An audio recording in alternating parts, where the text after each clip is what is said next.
The government gave the relatives of people in care homes a real boost earlier this week with plans for all homes in the country to allow one visitor per person indoors from March the 8th. Some homes in the capital and southeast have been allowing visits already with tests and social distancing, but physical contact just hasn't happened, of course. Martin Stew has been to one care home in Surrey where residents are counting down the clock to contact and cuddles. It's burrito making at this care home in Surbiton. But the wrap those who live here want most is from the arms of a loved one.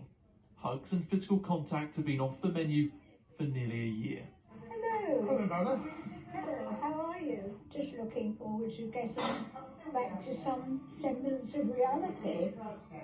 Dorothy is yet to hold her 7-month-old great-granddaughter Penny. I did see her through the window last week. Her mother brought her. I'm looking forward to meeting her. And then ask. Out the front, Peter is receiving a lateral flow test. Like all visitors, he'll need a negative result. Good lad. He's a good lad. This is the first time he's seen his mum Margot since she recovered from COVID. I haven't held her hands after that event, and that's what we both want to be able to do, to look her in the eyes, hold her hands and say, you got through this. Hand-holding will have to wait, but just being in the same room is a boost. I never seen being him. He would make a joke out of him. CHD Living, who run this home, have decided to restart visits at their own discretion. We are still seeing positive cases within our homes, both amongst residents and amongst staff. But the difference is that people are not getting sick. And so it's very clear that the vaccines work and PPE works. The government has said from the 8th of March, all homes will follow suit with one designated visitor per person. But for Sue in Hornchurch, whose mother June is in a different home where visits aren't allowed yet, that's not enough.